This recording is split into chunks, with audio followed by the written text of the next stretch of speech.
ನಮಸ್ಕಾರ. ನಾನು TS ನಾಗೇಂದ್ರ ಬಾಬು, ಹಿರಿಯ ನಾಗರಿಕ ಹಾಗೂ ಪತ್ರಕರ್ತ. ಇವತ್ತಿನ ವಿಷಯ ಚಿಕ್ಕಬಳ್ಳಾಪುರ ರೈಲ್ವೆ ನಿಲ್ದಾಣ. ಇದು ರಾಜ್ಯದಲ್ಲೇ ಶತಮಾನೋತ್ಸವಕ್ಕೂ ಅಧಿಕ ಇತಿಹಾಸ ಇರತಕ್ಕಂತಹ ರೈಲ್ವೆ ನಿಲ್ದಾಣ ಅಂತ ಖ್ಯಾತಿ ಪಡೆದಿದೆ.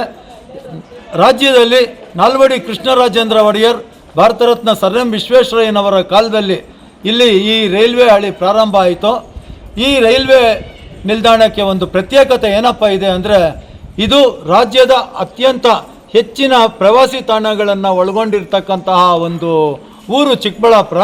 ಹಾಗಾಗಿ ದೇಶ ವಿದೇಶಗಳಿಂದ ಇಲ್ಲಿಗೆ ರೈಲ್ವೆ ಪ್ರಯಾಣದ ಮುಖಾಂತರ ಸಹ ಜನ ಬರ್ತಾರೆ ಇಲ್ಲಿನ ಪ್ರಾಕೃತಿಕ ಸವಿಯನ್ನು ಸೊಬಗೋದಕ್ಕೆ. ಮತ್ತು ಒಂದು ನಂದಿ ಬೆಟ್ಟ ಆಗ್ಬೋದು, ಭಾರತ ರತ್ನ ಸರ್ ಎಂ ವಿಶ್ವೇಶ್ವರಯ್ಯನವ್ರ ಜನ್ಮಸ್ಥಳ ಮುದ್ದೇನಹಳ್ಳಿ ಆಗ್ಬೋದು, ಸತ್ಯಸಾಯಿ ವಿದ್ಯಾಸಂಸ್ಥೆ ಆಗ್ಬೋದು, ಅಥವಾ ನಮ್ಮ ಆದಿಯೋಗಿ ಶಿವ ಆಗ್ಬೋದು, ಇವೆಲ್ಲ ನೋಡೋದಕ್ಕೆ ಇದು ತುಂಬ ಚೆನ್ನಾಗಿದೆ. ಆದರೆ ಈ ರೈಲ್ವೆ ನಿಲ್ದಾಣದಲ್ಲಿ ಒಂದು ಸಮಸ್ಯೆಗಳು ತುಂಬ ಇದೆ. ಆ ಸಮಸ್ಯೆಗಳು ಏನಪ್ಪ ಅಂತಂದರೆ, ಇಲ್ಲಿ ಚೆಕಿಂಗ್ ಪಾಯಿಂಟ್ ಸಮರ್ಪಕವಾಗಿ ಇಲ್ಲದೇ ಇರೋ ಕಾರಣದಿಂದ ಬಿಟ್ಟು ಪ್ರಯಾಣ ಮಾಡೋರ ಸಂಖ್ಯೆ ಜಾಸ್ತಿ ಆಗ್ತಾ ಇದೆ. ಇದರಿಂದ ರೈಲ್ವೆ ಇಲಾಖೆಗೆ ನಷ್ಟ ಆಗೋ ಸಂಭವ ಹೆಚ್ಚಾಗಿದೆ. ಎರಡನೇದು, ಈ ರೈಲು ನಿಲ್ದಾಣದ ಮುಖಾಂತರ ದೆಹಲಿಗೆ ನಿಜಾಮುದ್ದೀನ್ ಎಕ್ಸ್ಪ್ರೆಸ್ ಅಂತ ಅಂದ್ಬಿಟ್ಟು ಒಂದು ರೈಲು ಹೋಗ್ತಾ ಇತ್ತು, ಅದು ನಿಲುಗಡೆ ಆಗಿದೆ.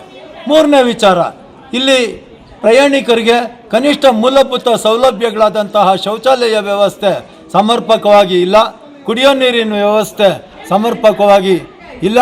ಇಲ್ಲಿ ಪೊಲೀಸರ 24 ಗಂಟೆ 24x7 ಒಂದು ಪೊಲೀಸ್ ನಿಗಾ ಇರಬೇಕು, ಅದು ಸಮರ್ಪಕವಾಗಿ ಇಲ್ಲ.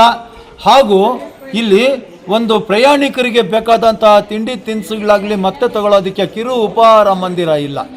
ಈ ರೀತಿ ಸಮಸ್ಯೆಗಳು ಇರೋದ್ರಿಂದ ಇಲ್ಲಿ ರೈಲ್ವೆ ನಿಲ್ದಾಣ ಹೆಚ್ಚು ಜನಪ್ರಿಯ ಆಗೋದಕ್ಕೆ ಆಗ್ತಾ ಇಲ್ಲ.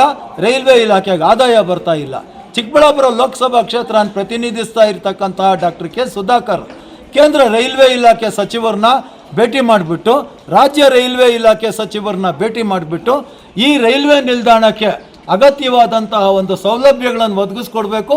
ಮತ್ತು ಇನ್ನೊಂದೇನು ಅಂತಂದರೆ, ಚಿಕ್ಕಬಳ್ಳಾಪುರದಿಂದ ಸತ್ಯಸಾಯಿ ಸೇವಾಗ್ರಾಮ ಪ್ರಶಾಂತಿ ನಿಲಯಂಗೆ ರೈಲ್ವೆ ಹಳಿ ವಿಸ್ತೀರ್ಣ ಆಗಬೇಕು, ಗೌರಿಬಿದನೂರಿಗೆ ರೈಲ್ವೆ ಹಳಿ ವಿಸ್ತೀರ್ಣ ಆಗಬೇಕು, ಶ್ರೀನಿವಾಸಪುರಕ್ಕೆ ರೈಲ್ವೆ ಹಳಿ ವಿಸ್ತೀರ್ಣ ಆದರೆ ಜಂಕ್ಷನ್ಗಳ ಮುಖಾಂತರ ದೇಶದ ನಾನಾ ಕಡೆಗಳಿಗೆ ರೈಲ್ ಮುಖಾಂತರ ಬಡವರು ಪ್ರಯಾಣ ಮಾಡೋದಕ್ಕೆ ಸಾಧ್ಯ ಆಗುತ್ತೆ. ಬಡವರಿಗಾಗಿ ಇರ್ತಕ್ಕಂಥದ್ದು ರೈಲ್ವೆ ಪ್ರಯಾಣ, ಬಡವರು ಉದ್ಧಾರ ಆಗಬೇಕು. ಈ ನಿಟ್ಟಿನಲ್ಲಿ ಡಾಕ್ಟರ್ ಕೆ ಸುಧಾಕರ್ ಗಮನ ವಹಿಸಬೇಕು ಅಂತ ಚಿಕ್ಕಬಳ್ಳಾಪುರ ರೈಲು ಪ್ರಯಾಣಿಕರ ಪರವಾಗಿ, ಸಮಗ್ರ ಜನತೆ ಪರವಾಗಿ ನಾನು ಮನವಿ ಮಾಡ್ತೀನಿ.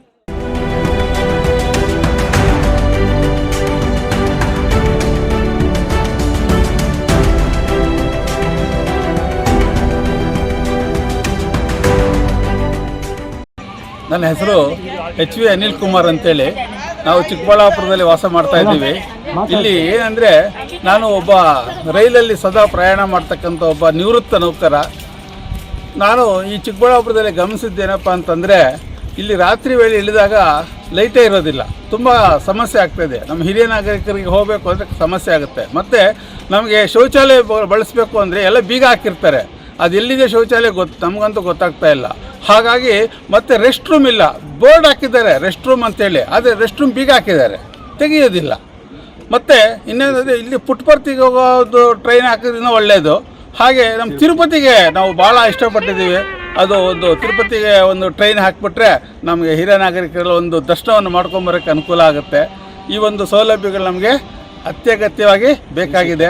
ಹಾಗೆ ಹಿರಿಯ ನಾಗರಿಕರಿಗೂ ಸಹ ಒಂದು ಸ್ವಲ್ಪ ಕಡಿಮೆ ದರದಲ್ಲಿ ಪ್ರಯಾಣ ಮಾಡೋದಕ್ಕೆ ಅನುಕೂಲ ಮಾಡಿಕೊಟ್ರೆ ನಮ್ಮ ನರೇಂದ್ರ ಮೋದಿಗಳು ತುಂಬ ಅನುಕೂಲ ಆಗುತ್ತೆ. CC ಕ್ಯಾಮ್ರಾ ಇಲ್ಲವೇ ಇಲ್ಲ, ಗಾಡಿಗಳು ಬೇರೆ ಕಳ್ತನ ಆಗ್ತಾನೆ ಇರ್ತದೆ, ಅಲ್ಲಿ ನಿಲ್ಲಿಸಿ ಒಳಗಡೆ ಬರೋಕ್ಕೆ ಭಯ ಆಗುತ್ತೆ. ಅಟ್ಲೀಸ್ಟ್ ಒಂದು ಪೇ ನಿಲ್ದಾಣ ಸಹಿತ ಇಲ್ಲ ಅಲ್ಲಿ. ಅಟ್ಲೀಸ್ಟ್ CC ಕ್ಯಾಮ್ರಾ ಆದರೂ ಇದೆಯಾ ಅಂತ ಅದೂ ಇಲ್ಲ. ದಯಮಾಡಿ ಇತ್ತ ಗಮನ ಹರಿಸ್ಬೇಕು.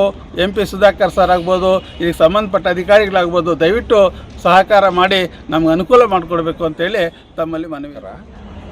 ಈಗ ನಾವು ನಿವೃತ್ತಿ ಒಂದ ಮೇಲೆ ಈ ರೈಲ್ವೆ ಸ್ಟೇಷನ್ ಆ ಕಡೆ ಎಲ್ಲ ನಾವು ಸ್ವಲ್ಪ ಓಡಾಡ್ತೀವಿ, ರೆಸ್ಟ್ ಸಲುವಾಗಿ ಬರ್ತೀವಿ, ವಾಕಿಗೆ ಬರ್ತೀವಿ. ಆದರೆ ಇಲ್ಲಿ ಮೂಲ ಸೌಕರ್ಯಗಳ ಬಹಳ ಕೊರತೆ ಎದ್ದು ಕಾಣ್ತಾ ಇದೆ. ಚಿಕ್ಕಬಳ್ಳಾಪುರವನ್ನು ಒಂದು ಬೆಂಗಳೂರಿಗೆ ತೀರಾ ಸಮೀಪ ಇರೋವಂಥ ಒಂದು ಚಿಕ್ಕಬಳ್ಳಾಪುರ, ನಾಳೆ ದಿವಸ ಉತ್ತರದ ತಾಲೂಕು ಅನಿಸ್ಕೊಳ್ಳೋ ಅಂಥ ಚಿಕ್ಕಬಳ್ಳಾಪುರಕ್ಕೆ ರೈಲ್ವೆ ಸೌಕರ್ಯದಲ್ಲಿ ಮೂಲ ಸೌಕರ್ಯದಲ್ಲಿ ಬಹಳ ಕಡಿಮೆ ಆಗಿದೆ. ರೈಲುಗಳ ಸಂಖ್ಯೆ ಹೆಚ್ಚು ಮಾಡಬೇಕು. ಹಾಗೂ ಈ ಟಿಕೆಟ್ ರಹಿತರಾಗಿ ಓಡಾಡೋರನ್ನ ಮೊದಲು ಅವ್ರನ್ನ ಹದ್ಬಸ್ನಲ್ಲಿ ಇಟ್ಕೋಬೇಕು. ಕನಿಷ್ಠ ವಾರಕ್ಕೆ 2 ಸಾರಿ ಆದರೂ ಚೆಕ್ಕಿಂಗ್ ಮಾಡಿದ್ರೆ ಈ ನಮಗೆ ವರಮಾನ ಬರೋವಂಥದ್ದು, ರೈಲ್ವೆಗೆ ವರಮಾನ ಬರೋವಂಥದ್ದು ನಿರ್ಗತಿಕವಾಗಿ ಬರುತ್ತೆ, ಒಂದು ವ್ಯವಸ್ಥೆ ಆಗುತ್ತೆ ಅಂತ ನನ್ನ ಆಶಯ. ದೂರ ಓಡಾಡೋ ಅಂಥ ರೈಲುಗಳ ಸಂಖ್ಯೆ ಹೆಚ್ಚಾಗಲಿ ಅಂತ ಹೇಳಿ ಕೇಳ್ಕೊತೀನಿ.